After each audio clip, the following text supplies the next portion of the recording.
This is the Humans of Gaming podcast, an open and honest conversation about games, life, and belief.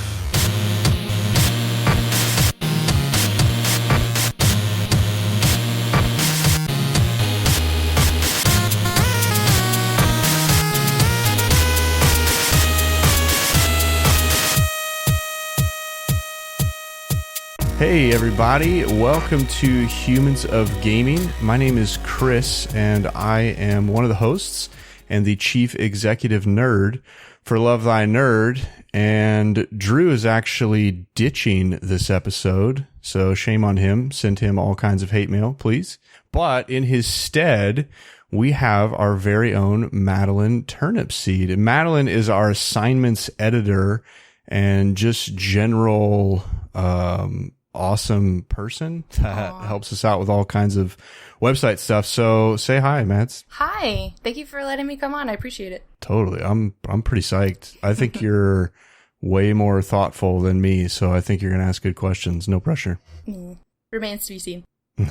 So before we get into our guest for the show, why don't you just give the good people a Madeline elevator pitch? Who are you? What do you do? Sure. Madeline grew up in 6 states before she graduated high school. You're doing this in the third person, just like a bio. Great job. She did genetic research on cotton fungus for USDA before she finally got over into healthcare.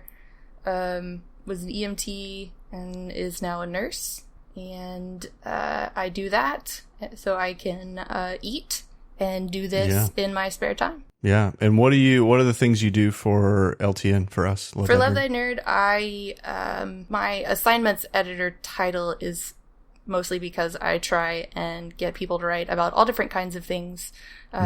Games, TV, movies, comics, books, anime, etc. If it's nerdy, I want to hear your thoughts about it. I edit and I also write. Cool. Well, hey, glad to have you here. So we've got Peter Brinson. Hello. Hey, Peter. Hi. And why don't you give us the Peter Brinson elevator pitch? Sure. You don't have to do it in the third person if you don't want to. I know she set the bar pretty high, but I know. I think that would stump me. I'm Peter, and I'm a professor of practice at the University of Southern California in the Interactive Media and Games Division, which is a small division of the School of Cinematic Arts, the film school. Yeah. And I, for a long time, have been teaching there and making independent experimental games. And that's why we're here. Yeah. And the game that has kind of got you here on this show is called Infinite Children. Madeline played it and she kind of reached out to you and we got this all hooked up. But why don't you tell us a little bit about that? Yeah, Infinite Children is a narrative game. It's on Steam for the computer. It is you play a person who's considering and pursuing life extension treatments for your own child. It's a science fiction. I call it a science fiction audiobook. Playable audiobook. It is pretty abstract and somewhere between science fiction, fantasy, and experimental film in its feel. Someone compared it to if David Lynch and Terrence Malick crashed into each other in terms of style. Do you take that as praise or? Oh, totally. Yes. Oh, good.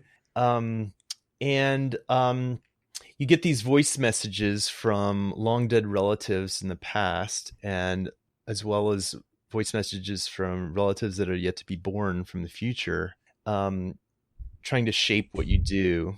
But it's a linear game, so you either quit the game or you keep playing. In other words, the question of pursuing life extension for your kid, if you don't want to do it, then you just don't play the game. It doesn't have a decision tree or choices to make that take the narrative in different places. And importantly, so when it's all said and done, it's about something like 50 to 70 minutes long when you play it. Now that's relevant because when it came out, it was actually about 7 or 8 minutes long. It went from the beginning to the end, A to Z, very quickly, literally rushed by and fast forward. The most playable scenes slow down for you, or play at normal pace, but the narrative scenes zip by and incomprehensibly.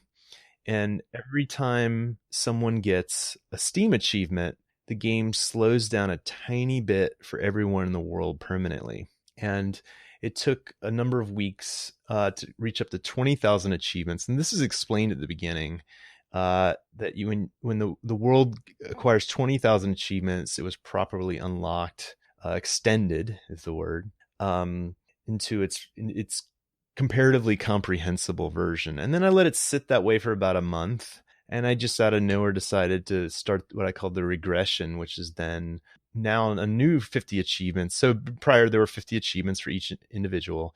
And now there's a new 50 achievements that every time anyone plays it, it regresses and gets shorter and more incomprehensible every time anyone earns a Steam achievement. So that's its summary. I have so many questions. Good. But Madeline, I know you have questions too, Yes. so Yes. I defer.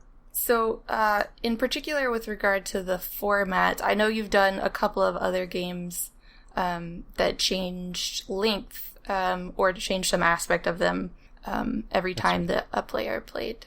So I'm guessing you liked that aspect or enjoyed it or wanted to keep having a conversation in that way when you designed this? Yes. I have been pondering this. I've been pondering and working on this dynamic for like 15 years, and I haven't named it well yet. But I call it either the extension dynamic or the online participation dynamic. Because you're right, the projects I've done in the past, on some level, I think of as sort of more prototypes. They weren't wholly ambitious. But compared to Infinite Children, I made a short film in like way over 10 years ago about Alan Turing, actually before a lot of people had heard of him. This is before the movie came out about, of course, the person who conceived of computation.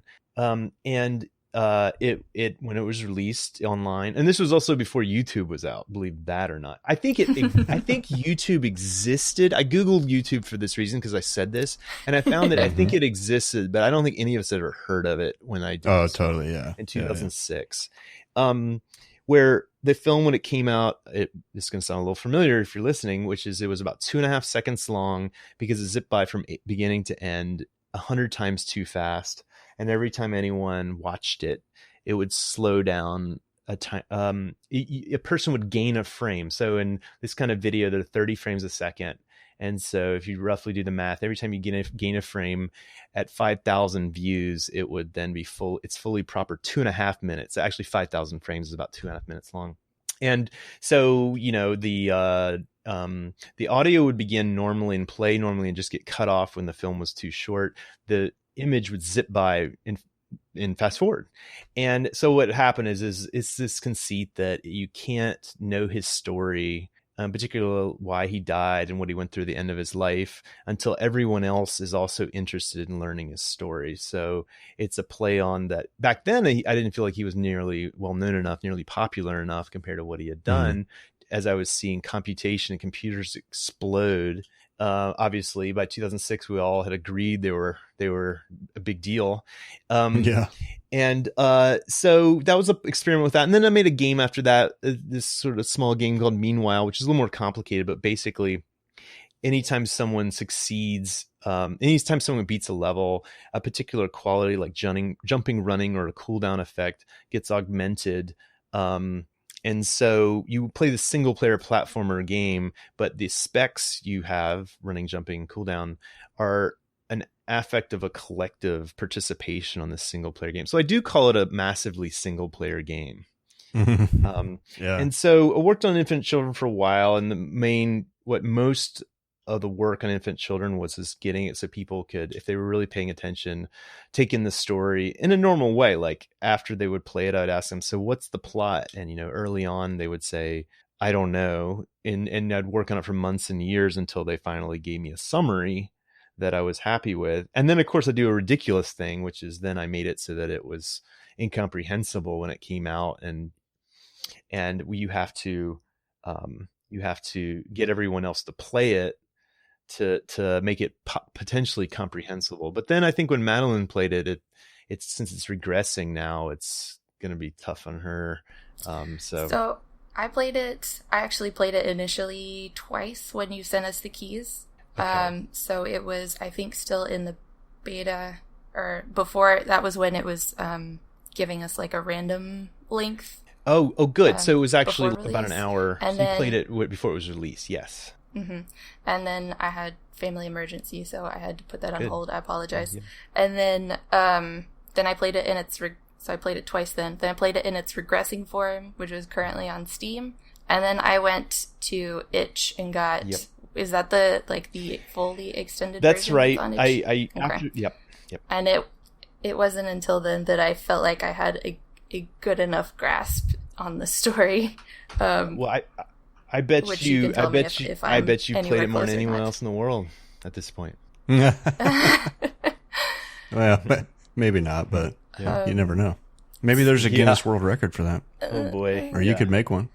They do Guinness for weird things, so why not? So this whole concept to me, I just can't help but think you're either like sadistic or brilliant, or maybe a combination of both. Well, the thing is that when it's incomprehensible, it's not a big waste of time because it's only 10 minutes long. So it's not a waste of time until it potentially a waste of time until, you can actually get a lot from it. So, and it's also it's somewhat exponential. In other words, every time it gets a little bit longer, it gets proportionally longer. So it goes from like 7 eventually to 8 minutes to 9 minutes. Then it starts over the next, once it gets up to the low thousands of achievements out of 20,000, it really starts to pick up to 20. And then before you know it, it pretty much skips over the whole threshold of being in the 40 to 50 minutes long, because that I found that I did lots of testing, of course. And if it's say 45 minutes and you don't understand it, that's a problem. But if it's 10 minutes and you don't understand, sure. That's when you get all those thumbs down. On I still get those, but yeah, if it's 10 minutes and you don't understand it, that's okay. I mean, the idea, the ultimate is if it were like the trailer came out and when people played or watched the trailer, it slowly got longer and thicker until it was the proper project. The goal. Yes. This is so interesting to me because of like the collaborative kind of nature of it, and like, well, I think especially the achievement things is brilliant because of, I think, just how gamers are, that they're going to do that. Like that we love unlocking things and progressing things. And the fact that you're not just progressing a character in the game, you're progressing the game itself is like, it's like when I heard about somebody built a working hard drive in Minecraft, like I just can't even. Oh my gosh. Like my brain does not understand. Yeah, I don't know how you'd verify that was working, but yes, that's right. So I've been so my background when I went to college long ago was I studied experimental film, and as I was getting out back in the late 90s, my friends like, let's just make games instead. You should make games. And this was before there was this clarified idea of being an indie gamer. I don't think that term was around at all. Like what year would this have been? 99. And totally. I mean, there technically were people who found their own funding, but on the definition of the kind of the spirit of the artist, of someone, whether it's the musician who doesn't have a label sign, but they make music, or I could go on, right? Or the filmmaker in the 90s was, a lot of independent film going on, which they did get funding, but it wasn't from the big channels, of course. But this spirit of the artist being a video game maker, he just said, you should just do it. It was pretty good because I had, I was too technically good at, I was too good at technology just to be a filmmaker in a way. Like filmmaking to make a great film is profoundly difficult, but by the 90s, it wasn't that hard to actually do the tech, by itself. And I was like, God, I can I can program a computer. Am I wasting so it's like, hey, I can make games, and the game engines came out and all that stuff. So I get to this because, I've been thinking a long time about the mindset of what does it mean to experiment with games. And that turned into becoming a professor, because that's my role is not to make good games, but it's to make different games. and how I can influence. I mean, you'll find this, most academics get to pursue things that aren't going to obviously make money, and they either come up with something that's for a comparatively smaller audience, or they have a good influence on their students because they're trying to think of something that doesn't already exist out there in the commercial world. And you find, I mean, a good scientist is actually discovering things about the universe that we can't imminently describe as being profitable. The example I really like is, I wish I had some references, but the person who discovered radio waves, I mean, like that waves of energy flying through the air 100 some years ago, was not thinking about making money on a radio. The radio had not been conceived. They discovered energy flying through the air, which was amazing. And I would argue that the mindset it took to discover that, to be open to this crazy radical idea of energy in the air, was open because they didn't have a preconceived notion of where their research was going. And if you're trying to make a gadget, I'm not against gadgets, but if you're like, I'm going to make a radio and it's going to dial into music and people are going, what a radio is, that's doesn't open you up to radical thinking and the ability to be open to crazy ideas, frankly. So like, can the extension dynamic in my games, can it become something profitable? Maybe. I haven't thought of it, but I think it would be amazing if, BioWare figured out how, when everyone played one of their narrative games, over the weeks and months, that game was different, longer and weirder, or the dragons were different, or the narrative got longer, or and they'd talk about having a reason to play the game more than once. When the next Dragon Age comes out, it's actually only an hour and a half long on the opening day, but as everyone starts playing it, you play it again and it's much longer. And by the way, I put time on these descriptions just so you understand what I'm talking about, not because it's so important to time a game, but anyway, so it gets longer and embellished in some way. And now it goes from, you knew the action the first time you played it, but you didn't know why that person, betrayed their friend, right? And then as it gets longer, you get the same story of betrayal, but then you find out why. And then you instead, the next time it's longer, you get the story of why the person who was betrayed, why they were even there. So you know what I mean? You get embellished, and you start, when it gets longer, more thick, you get to ask questions about, that's often what we want out of narrative, is to go, I was with that person in the movie or the story until they did this thing and they surprised me. I wonder why they did that thing. Is a common tension. So I remember what the question is at this point. I was getting somewhere by going to my past in this question. I can't remember what it was. I know. I don't want to say. It's that I had a suspicion that I wanted to explore interactivity and narrative in a way that wasn't about power. So often when game designers talk about how narrative can be extremely interesting in interactivity, that is, games and narrative could be the new frontier, and they might sometimes deride like movies as being passive. You just take it in, you're not doing anything. I've always been a little skeptical that we actually want to have enormous power over our systems. I actually relate to having a lack of power and having a story change and for me to perceive it differently because of the knowledge that other people have perceived it. So whether you've seen a car accident by yourself, or you've heard about a famous person getting in a car accident, you saw it and 1 million people viewed it, has a very different meaning because of the other people, because other people know about it. So the context of knowing something or experiencing something matters. And I wanted to play on that, and to feel like, even though technically your vote, when you get one achievement out of 20,000, you aren't powerful, you aren't impactful, frankly. But you have bought into this ownership of a community doing something, of a community making it available to everyone. Yeah. On that note, I was really curious then why you decided to go then to regression after the fact, or unless that was planned from the beginning and it was like, set time, now we're going to regress. I don't have He's a sadist. Yeah. That's why. Now we know. Well, it's funny. So okay, so the last thing I thought of before, I've been working on this game forever, and the last bit I thought of was to tie the change to achievements. That was not in the plan. I knew I wanted it to get longer or shorter based on people playing it, but I tell my students, and I really think this is true, the hardest job of a game designer, I think, is communicating the system to the player so they learn it well and they like learning it. And I just mean, like, if you have a game and the blue power up makes you grow and the red power up makes you run fast, young game designers are shocked when they find out that their players do not get it. They don't pick, and it takes work to. It's really a delicate balance teaching people something, and all of us who spend a lot of time on our games are quite naive to how obtuse our games might be, and we think it's so obvious. We've been spending 38 hours on it, and it's not obvious. So I was worried about that until I was like, oh wait, I'll tie it to achievements. So that was the not last minute decision, but that was like when I was like, okay, now I'm ready to finish this and release it.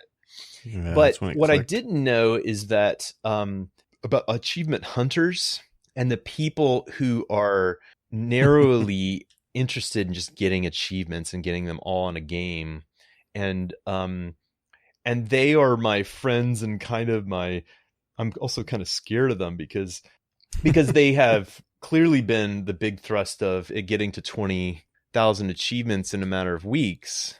But then I kind of wanted to give them a new present when a month after it was already unlocked completely, so that they'd have another 50 achievements and they have something else to engage. So I just the short answer is I wanted to make it dynamic. I wanted to kind of keep it going. So I knew that it wasn't going to be a hugely successful game. So picking that 20,000 was a difficult choice. I knew that if it was too short, it would be, unlock quickly. And if I knew it was too long, it'd seem like I'd be embarrassed, frankly. Like, oh, we're still waiting for 60,000. And never, it turns out I think it was a little too low. I think 20,000 was a little low. I wish, in retrospect, I think we could have managed 50,000. So in a way, I just kind of, extended that a little bit. I don't know what's going to happen when the regression's over. What do you think I should do? Should I let it stay extremely short for a while? Yeah, that was going to be my next question. Is if I don't know. Let's decide. Why don't y'all decide? So, so I read not every comment, but I read a lot of the Steam threads for what other people thought of this, and it feels like I got a lot different than what many people experienced on Steam, or at least my feeling of return on investment. There were a couple of threads that commented saying, like, we didn't, it's dumb in its longest form. Right. Which I don't agree with. Because I love story, and so I felt like I got the entire story finally in the fullest form. And then it felt like there were a lot of people for the shorter version. It seemed like, looking at playtime, that enjoyed it more. So I think because the extension of the game is so closely tied with what you're actually doing in the game, with what the narrative is, I feel like for people to not experience that, they are missing out on something. Yeah. So I don't know if, like, oscillation is possible, or if that just creates more work for you as long as Steam is alive. Yeah, I'm confident I'm not going to have it ping pong forever. I might just I don't know what I want to do. I mean, the truth is, in some ways, gamers as a whole are really bright. In some ways, they're really stupid. Game culture has so this is what I was trying to bring up with the 90s. So I'm old. Like I'm 44. I'm the first generation to have a chance when I was in my 20s to go, maybe I'll be an indie gamer and figure that out. And then I was also in the right place at the right time, living in Los Angeles, where I was like, maybe we should have game school. And, I hardly did it by myself, but I was with some other colleagues when we were young and didn't know how, just decided, let's make a game school at USC. I bring this up because also what I've witnessed with the rise of this kind of game culture is the internet. So they don't perfectly align, but the idea of knowing games and knowing how the internet and working with the internet seem to be relatively simultaneous in our culture. And so the internet allows people to be really asinine. And I don't know if they would have been without, I don't know if game people would be asinine without the internet or not. So sometimes you have probably really thoughtful people who on the internet are not thoughtful. I sometimes, I kind of equate it to social media, or, you know, attribute it to that. Like I often say, like, I think social media is more power than most people can wield. Like, well, you know, it's too much power for us as humans. Because it makes us feel like our voice is louder than it actually is, or our voice matters more than it actually does. Right. I'm very scared of social media also. And because I saw it come out, not when I was a child, but I really, really remember the era before social media. And now I even was teaching before social media. So to see how it's affected college students has been profound. But so, you know, comment boards aren't the best place for feedback. But, Unfortunately. Well, I think it's rad. Honestly, it reminds me a little bit. Are you familiar with Jason Rohrer and 1 Hour, One Life? Yes, sure. Did you play that? He's like the quintessential like person who figured out how to actually make a living making amazingly strange and interesting games on his own clock and own way. And he's pretty much all his games are amazing and ambitious. Yeah. He was actually one of the first guests we had on this show, and I mean, just talking to him about that stuff, and reminded me of that same kind of just really time. And I think something that I don't want to miss, it kind of clicked at one point when we were talking, like the theme of the game is also the mechanic that you've woven in there. Like this idea of extension, you know, and I think maybe some people would miss that. I'm dumb enough to miss that, but you know, thankfully hearing you talk and things like it helps it click in for me. But that anytime that happens to me, that is like a moment of brilliance in games when you can closely knit those things together. I just think that's form magical. And content can have some relationship. And I jumped around. This is when I first started Infinite Children. I jumped around trying to figure out, really it was just about an anxiety about death, having recently lost my dad, and then I had a new kid, and I was I was hit with this moment where it was like, I'm the grown up, I'm in the middle. There are little kids that are weak, and there are old people in my life, my parents, who are weak because they're old, and oh crud, I'm like the grown up now. I gotta be the strong one. And so I knew to start the game with just an emotion, and the emotion was the tension of potential loss, the anxiety of losing something. And so that's where it started, with the bits where you're ushering Theo through these trials, and he can fall. If you let him go on his own, he will walk off the bridge and fall, despite all his abilities and whatnot. And your goal is to manipulate his world so that he keeps doing what he's going to do, but not fall. And then I thought, well, that's got to be coupled with an ambition. So if you want him to, you want your kid to live, what do you want for them? What do you want things for your kid? What's the ultimate thing? What's the best thing you can give someone in life? It's more life. And that's what extension is more life. And so that made me realize I was tying in with very old tales about the fountain of youth and the like.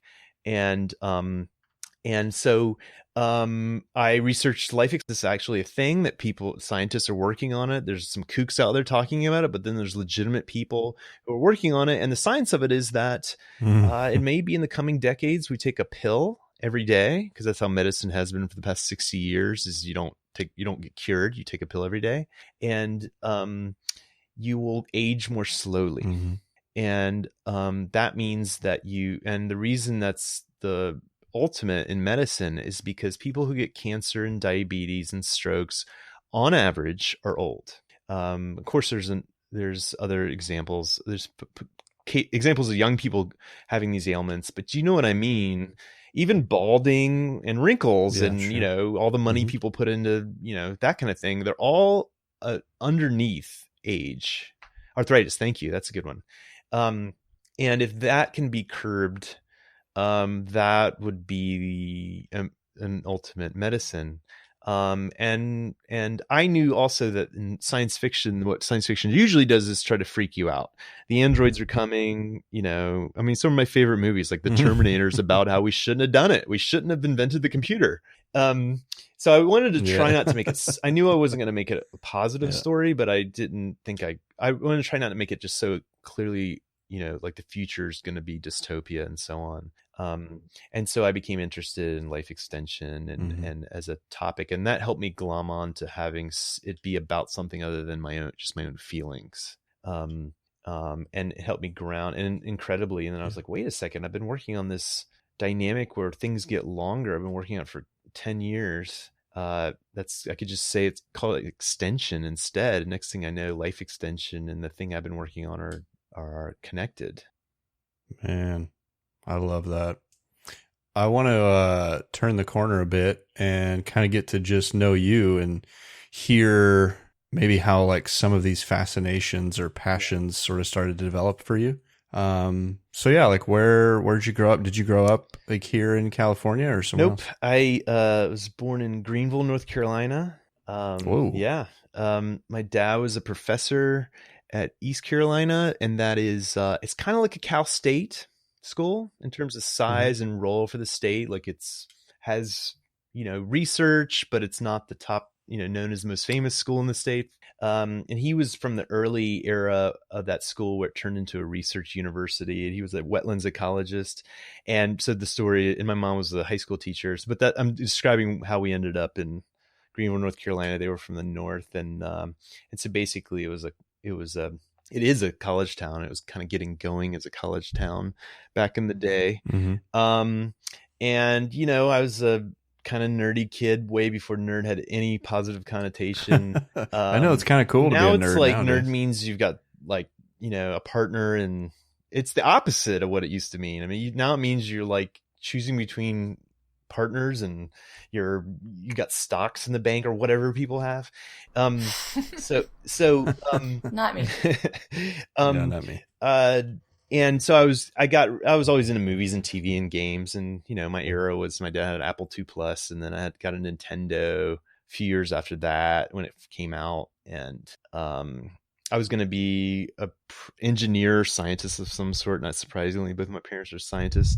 And right before my junior year in high school, I made a video with a couple friends, and we were in Latin class, and the teacher said, you can make a project, you can bake a cake like the Romans would have, you can make a poster about the Roman Empire.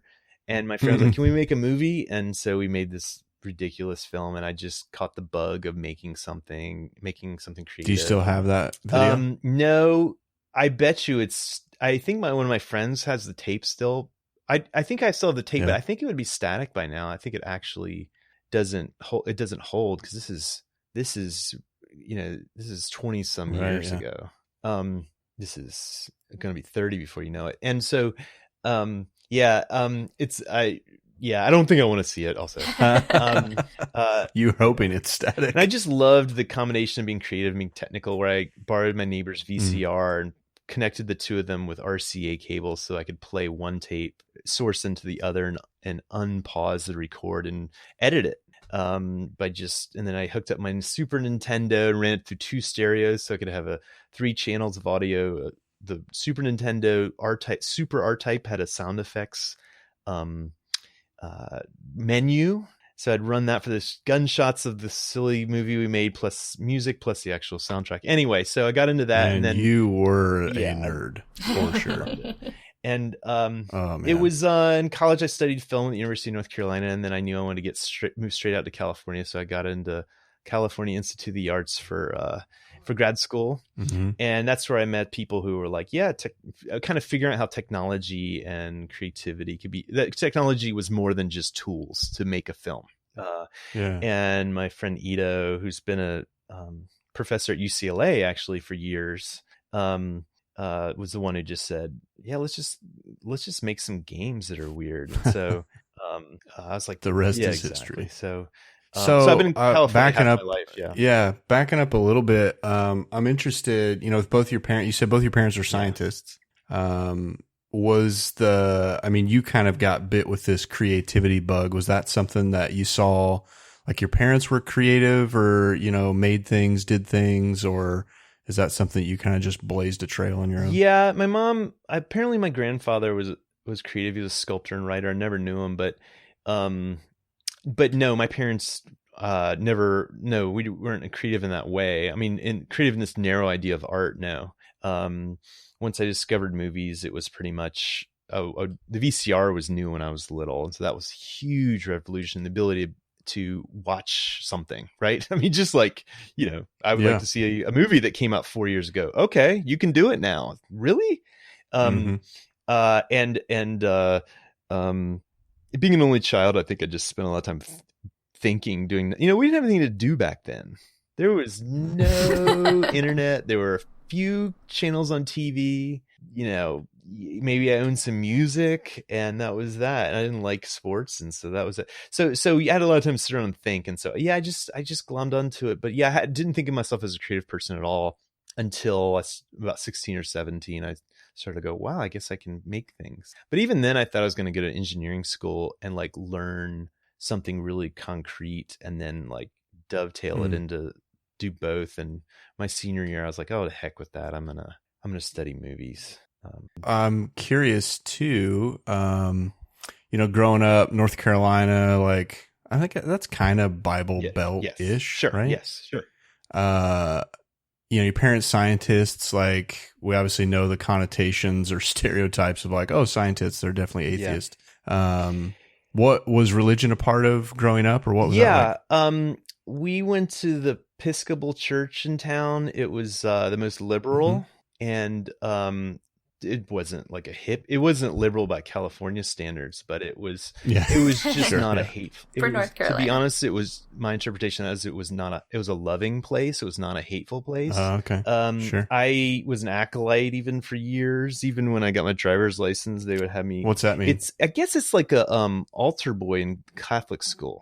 The Catholic church. Oh, okay. So I would be like lighting candles and off to the side ringing the bell when the priest was it's giving some prayer. And what else did I do? Like you just are part of the ceremony, like up at front and like hand people things when there's ceremonies going on, the different parts of the and but the point is at some point I got my driver's license and they're like, oh good, you can come to the 7:30 ceremony. And my parents didn't come. I was like, wow, that's a trip. So I then didn't practice Christianity after that. It was hard. I did associate Christianity with anger growing up in the South. The racism and the homophobia were apparently in parallel with it. A lot of the conservative wings of Christianity in the South. They were the dominant ones, the ones you see on TV, the ones that people would open their mouths at school about. I've come around. I don't see it that way.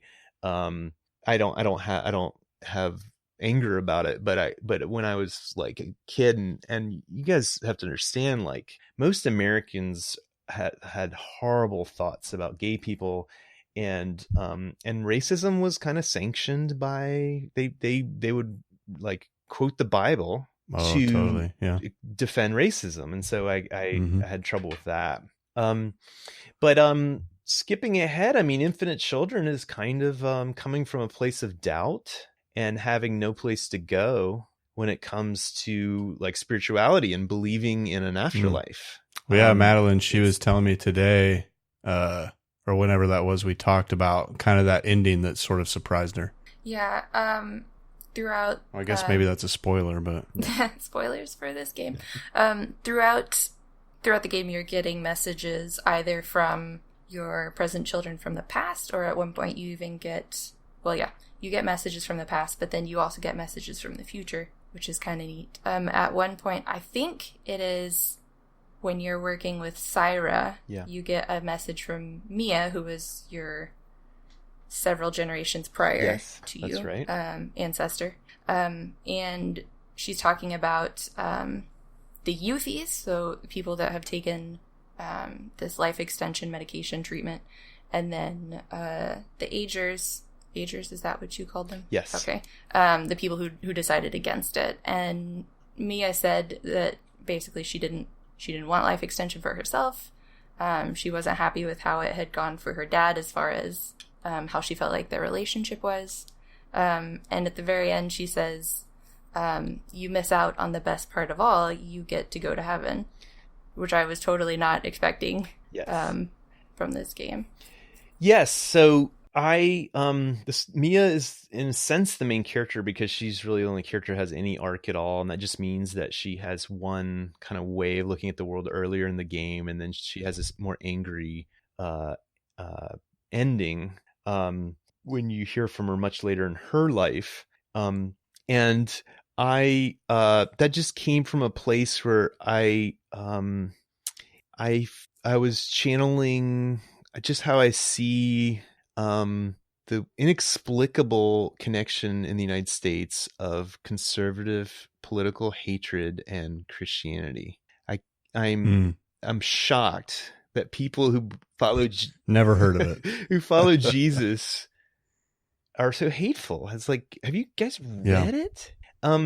So that I wanted her, and so basically she's a have-not. So I have this friend's a philosopher at Cal State Fullerton, and he wrote a book very much about life extension, and he looked at like the moral and ethical questions that come with it, and he has the terms have-nots, will-nots, and haves. So haves get life extension, will-nots forgo it, and have-nots weren't able to get it, whether they're not going to have the money for it or they're not going to be the lucky ones. So I wanted to tie the tension of you getting life extension for your kid to being something you sought after and something that you a valuable resource you got and passed on to your kid.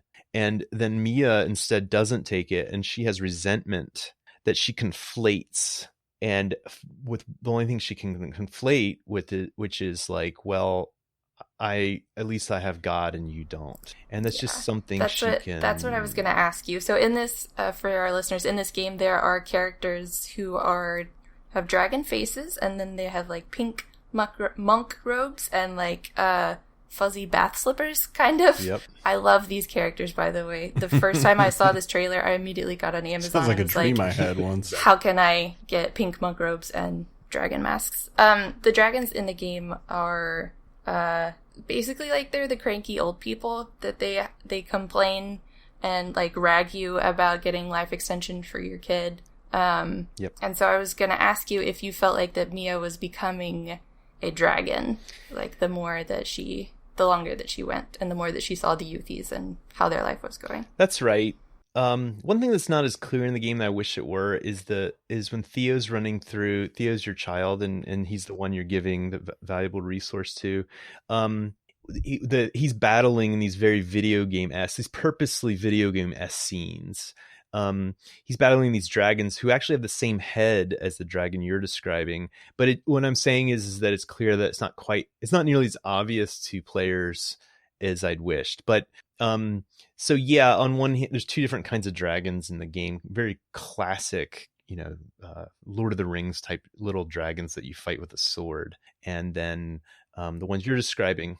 And yes, so Mia doesn't get the resource, and so she turns bitter. And I also sometimes have anger towards people who are 30 years older than me, the baby boomers who are supposed to be the hippies, who now sometimes when I'm feeling resentful, I feel like they're the ones who, had the big party and now our environment's gonna collapse. And I think, folks, I think your age are like, well, oh, I'll buy a house. Oh, houses are $1 million. That your generation's like, what?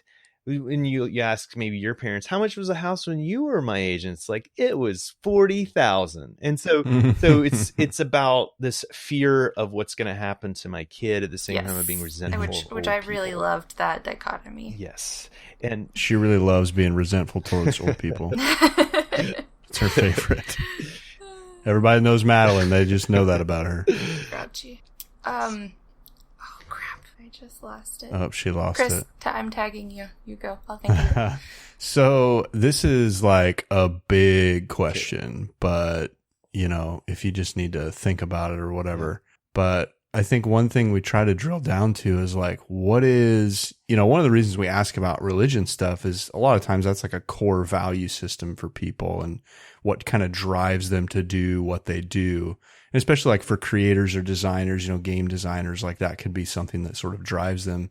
But I guess I'm curious for you, like, what is that thing that drives you to not only make games, but like also being a professor, teaching others to do that? Like, is there something in there that you feel like this is what I want people to get when they play one of my games, or this is what I want my students to get when I'm, teaching them about this stuff? Like, is there something in there? Yeah. I mean, the impulse to make something is, I think, just a version of wanting to be heard.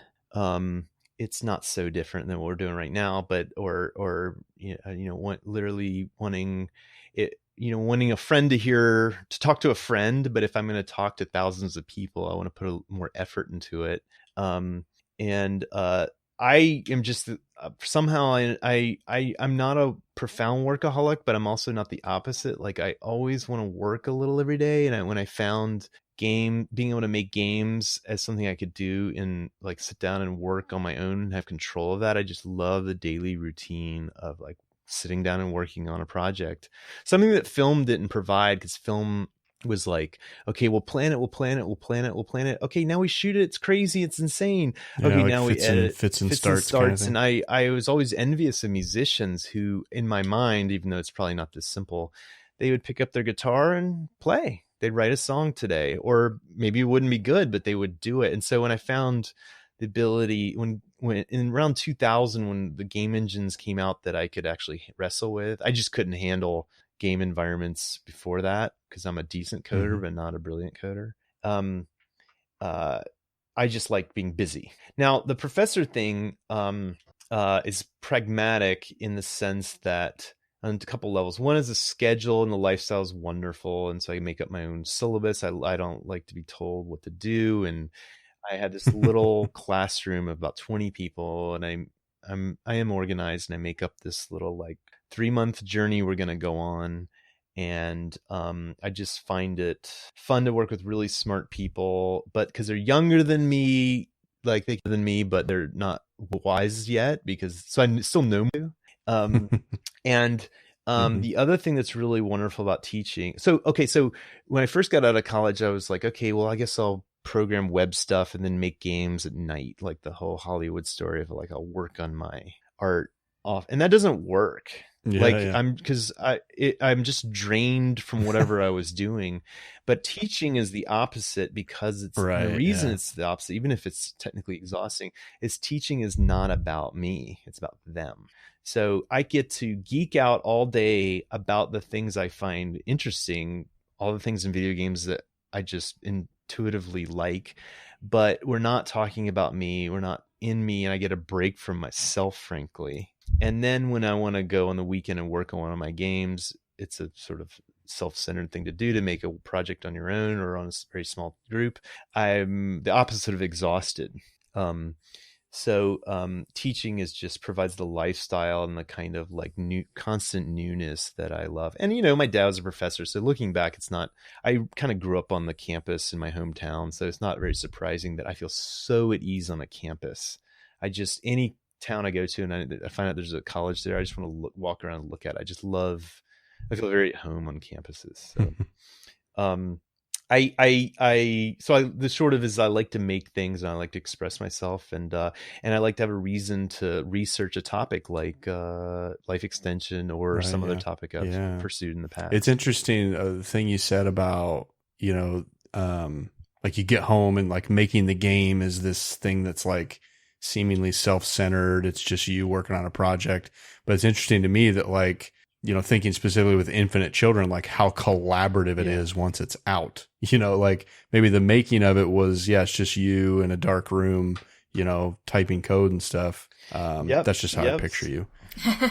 But, you know, once it's out, like it's this incredibly collaborative, like you bring all these people and, you know, basically give them a chance to own it as much, you know, or maybe not as much, but that's right. Yeah. At least own a piece of it, you know?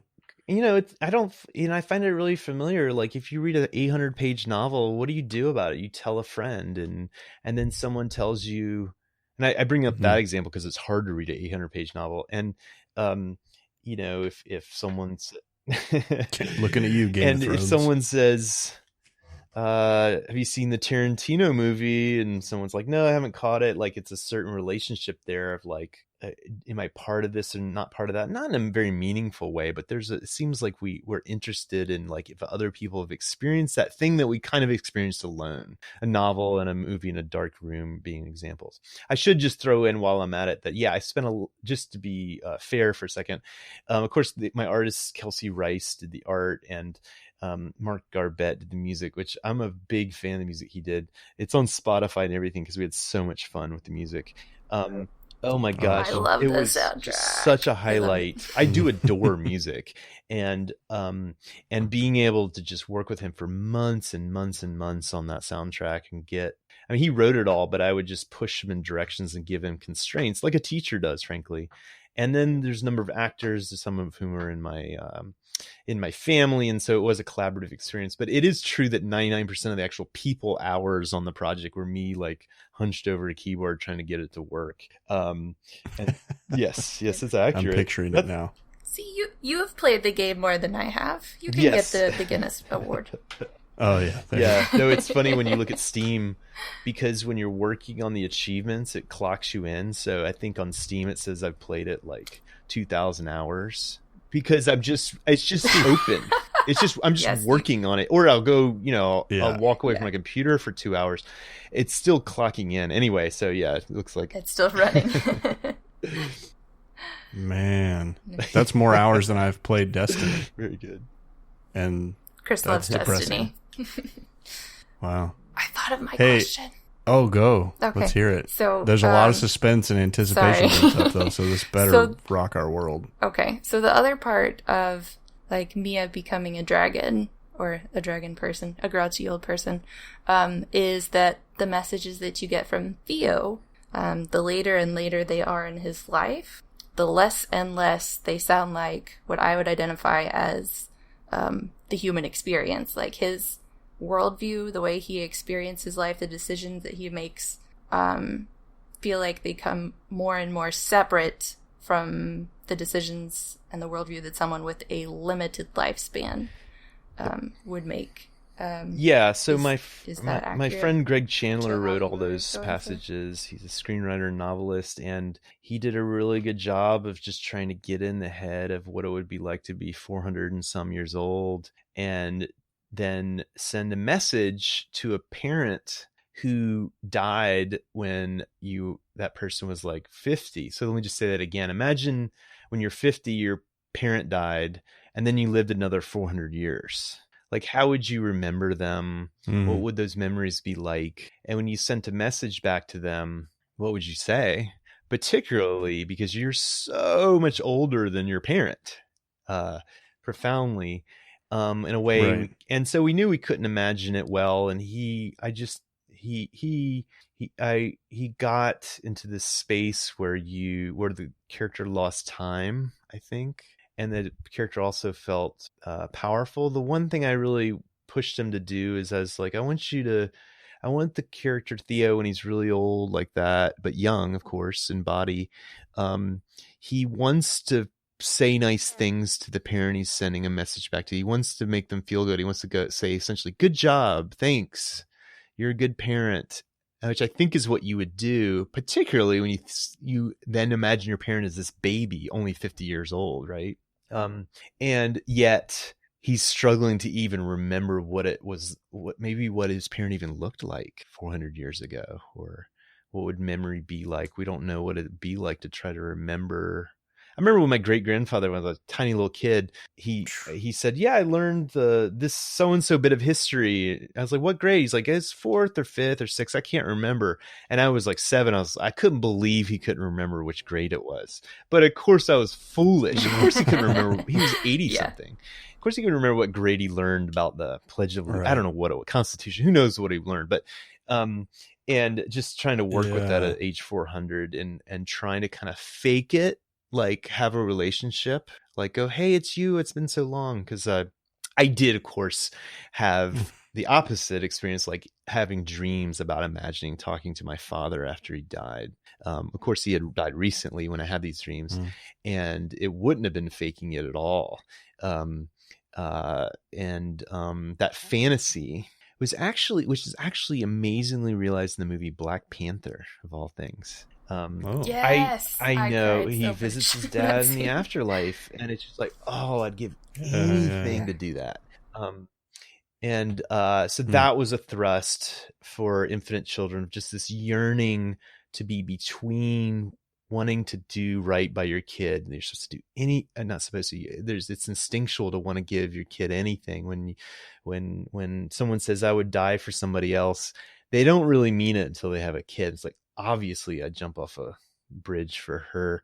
And if it came to that, and then that tension between that yearning for something good to happen to her and then wanting to hear from someone who's died, and just hear from them, just to hear their voice, and of course then it not being what you expect, I think is what Greg ended up writing in Theo's. You didn't know what he was going to say or what to expect from him, or what to make exactly and so of what he's going through. Then do you feel like that the Youthies at that point would transition to post-human, basically? So how that the agers feel like, well, maybe we're going to die, but we have our faith or religion. Do you feel like that then the Youthies have transcended that? I think it would be, I think the Youthies would not be religious. I think that what grounds religion is the afterlife, of some sort of relationship between what I'm doing in the present and how that's going to play into what happens in the future. What is the meaning of the past? What are my actions in the present? And where is that going to take me for any sort of sense of happiness or feeling worthwhile or worthiness in the future? And whether that future is a living forever, or that future is being in heaven and it being a great thing, is something I think we've been yearning for since we came out of the cave and put 2 and 2 together, and we're saw ourselves outside of ourselves for 1 second. And of course I'd want to talk to the dead now. I mean, I want to revisit them. I mean, I don't want them to be gone. Yeah. So then, I feel like I kind of have an answer to this from your game. But do you feel like then that for humans, life extension, let's say it happened exactly like it does in Infinite Children, do you feel like that would be a good thing? I think it will be fine because it will be incremental. So in the pill, it's going to slowly become a technology, and I think we will culturally adapt, and we'll be able to keep the things that we want. I never thought of it that the advent of life extension will be the demise of religion. I hadn't thought of it that way. It happens when you play it 4 times. But I did think it was it could be the demise of angry religion. Mm-hmm. Hooray! I'm for that. I'm all for it. Let's go. That's an interesting thought about it being incremental. Because I think maybe some people would think life extension, so all of a sudden we're now living 300 years instead of it'll 75. But I mean, really, life extensions already happened over the past several hundred, thousand years. We live longer now. None of us would go back on antibiotics and sewage treatment plants. Right. The fact that our water, where it comes from, makes us live a lot longer. There's a couple things. First of all, if you live longer, you can still get in a car accident, right? So you can still die of things. And it's going to be a very long time before it's like keeps you perpetually young. I think any time in the next lifetime, it'll just be like it'll slow down the cancer, or it will, your hair will fall out more slowly. And I mean, I think the ideal is that you feel young and spry until you're 75, and then you somewhat quickly deteriorate and die.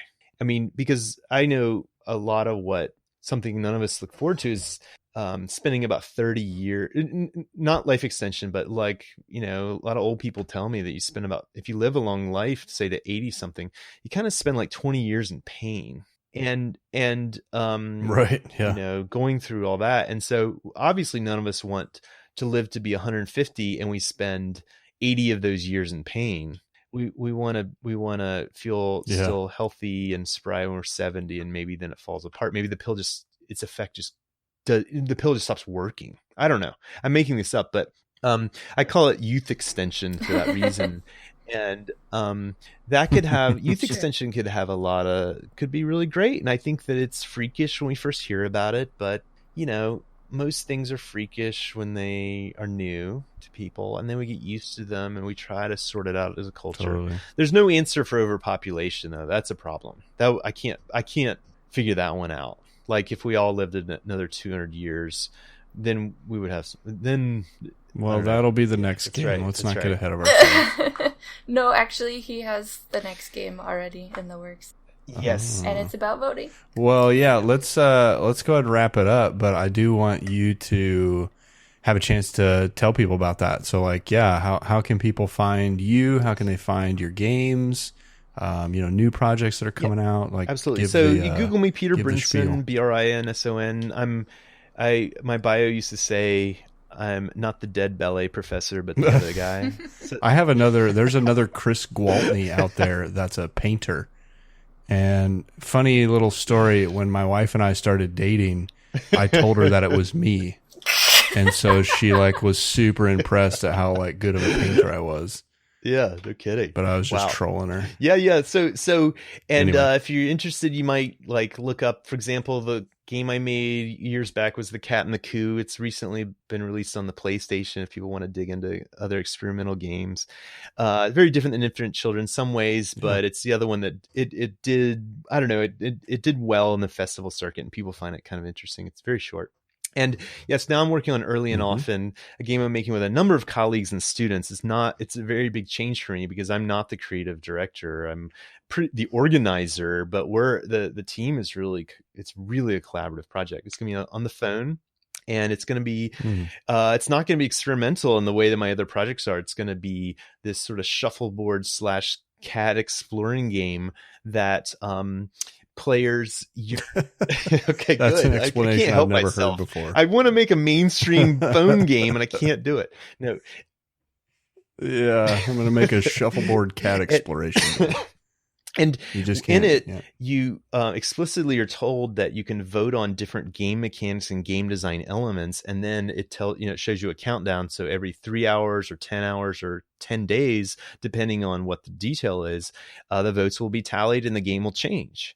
So it's a game about voting. We do want to have it come out next year to get young people excited about voting in real life and actually voting this time in a real way. And I'm confident, having worked in the field of impact games or serious games, whatever you want to call them, that the way to get young people excited is not make a didactic, serious game about the very thing they're already bored about. So this will be fun, and then it'll say, by the way, do you feel like you don't have enough, throws, or do you feel like the puck is too small, or do you feel like this level design needs to be changed? You can vote on it, and you have to live with the how everyone else voted. You get a little achievement or a My Voted sticker in the game, and it will just literally link and it'll say, did you know you just put more work into this level than it does to register to vote? And it will take them right to a real register to vote, and we'll just say, that's it. Please register. Please vote next year. and enjoy our game that ostensibly is just about the emotion, feeling of wanting something to be voted on and changed, but it's not about the politics. I'm not trying to hide away from the politics, but I know that we're interested in the mechanics and the emotions of participation and what it feels like to yearn for something trivial, comparatively trivial, like how this game is going to unfold mechanically, and then go, oh, these, because actually in real life, your vote doesn't matter. When you vote and hundreds of millions of other people vote, even if you vote in Wisconsin, your vote is one, there's still tens of thousands of people. If you know statistics, your vote doesn't actually matter, barely.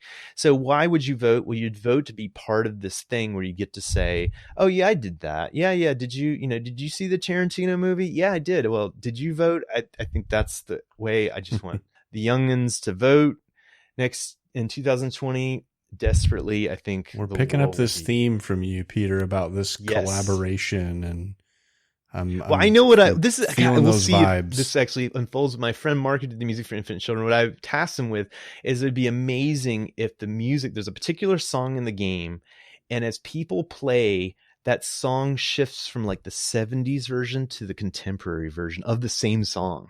And it's on a spectrum. So it's like when it's 40, 60%, what is that? And I don't know. It's kind of, I think it could be like this idea of, your parents' music is no longer, what does your parents' music sound like? What does your music sound like? And so that could be a shift in the game as well. Yeah. So I don't know. We'll see. Well, Google Peter and his weird games. Good stuff. Madeline, how can people find you if they care about following you? I am mad_seed on Twitter. That's really my only public facing thing. I write and edit quite a lot for Love Thy Nerd, so you should follow. You can just go to our site and search Madeline and find all her stuff. You should follow Love Thy Nerd. I will. I appreciate it. It's been good talking to you, Chris and Madeline, and I'll definitely do what people do, and I'll look for you on Twitter and then hit the follow button. Right? Ooh, all right. Now we're talking.